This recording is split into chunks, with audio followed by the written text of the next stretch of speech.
Authenticity matters. Resist conformity. Honoring your own voice lays a foundation for confident leadership. Fridays are for book club. This is the book that we just started. My God.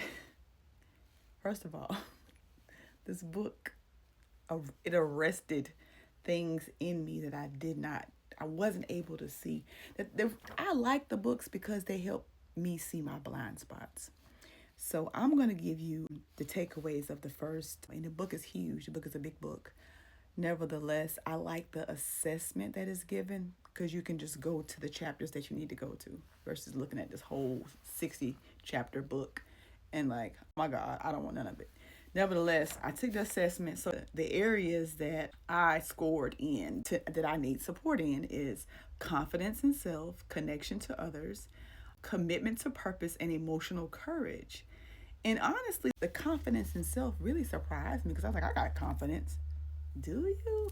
In certain areas, and what I realized was, and I was processing this as I was sharing today, grounding your identity beyond achievement. Although this season doesn't look like what I thought it should look like, I'm not as confident as I thought I was in this season.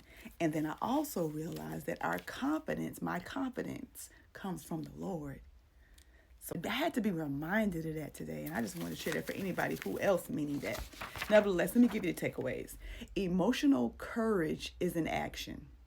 So the name of the book is the title of the book is Leading with Emotional Courage by Peter Bergman. So Bergman argues that emotional courage, the willingness to feel hard emotions, is essential for leadership.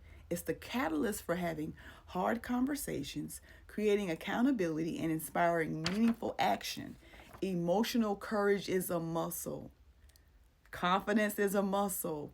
Far from being an inborn trait, emotional courage can be developed and strengthened through repeated practice like initiating tough conversations or taking bold risk. 4 pillars of effective leadership: confidence in yourself, connection with others, commitment to purpose, emotional courage. Excelling in all 4 simultaneously enables effective and inspiring leadership. And element 1, build your confidence. Know who you are. Be yourself. Authenticity matters. Resist conformity. Honoring your own voice lays the foundation of confident leadership. Find your ground. Cultivating steadiness and self-awareness helps you navigate uncertainty with composure and balance. That is where I'm navigating this uncertainty with composure and balance. Stay curious about yourself. Seek feedback intentionally with openness. Self-examination can deepen your understanding and fuel your growth.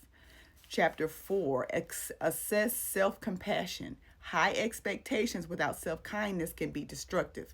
Replace harsh criticism with self-compassion for healthier confidence. So I have to give self-compassion for the season that I'm in. Chapter 5, embrace your shadow. Confront and accept your less favorable traits or blind spots rather than suppress them. Integration builds wholeness. Chapter 6, it's not all about achievement.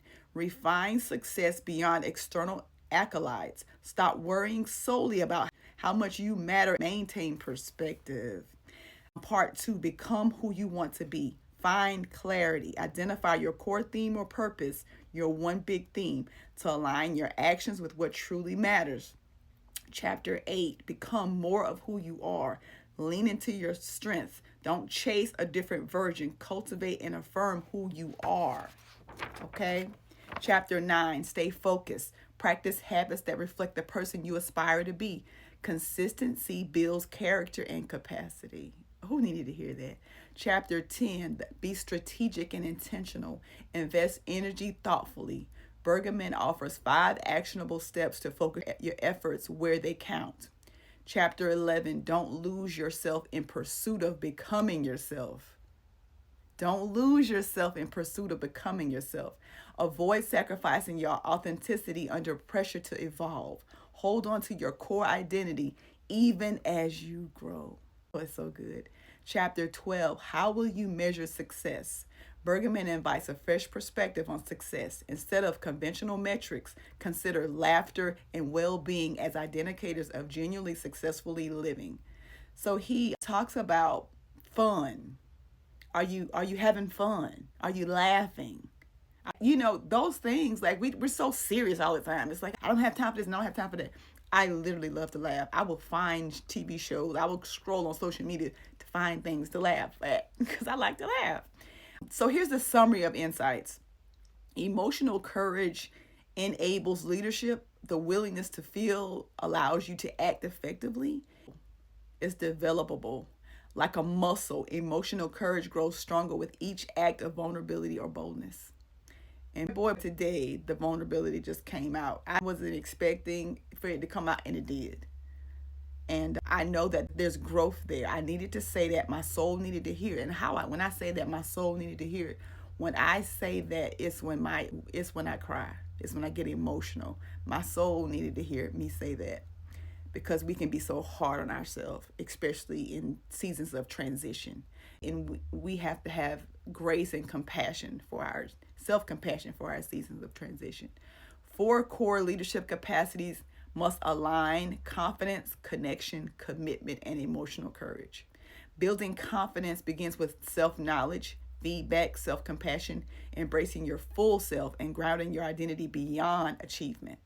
Becoming who you want to be involves clarity of purpose, focusing on your strengths, intentional living, and strategic commitment, maintaining authenticity, and redefining success around genuine joy and fulfillment. And those are the takeaways from the book titled Leading with Emotional Courage. And let me move out the way so you can see what it says right there. How to have hard conversations, create accountability, and inspire action on your most important work. So good. I can't wait to read the rest of it, but I will be starting in the areas where my score was a little bit lower than I expected. So it gives you direction on which chapters to start in. So the chapters that I'm starting in is confidence in self, connection to others, commitment to purpose, and emotional courage. Because in order to lead with emotional courage, I have to work on these areas for where I am currently. So I like the assessment because it gives me direction. It helps me see my blind spots. I can't wait to continue to read this book as I am just getting started. There's been so much conviction, so much vulnerability, so much emotions, things that I'm learning about myself in the season that I'm in. I know this book is the book that I needed based on where I am. I'm just so glad and excited to be in communities where they're pouring into us and helping us navigate life. So that's all. I'll see you in the next video. Get the book, check it out, take the assessment. It will only change your life. So that's all.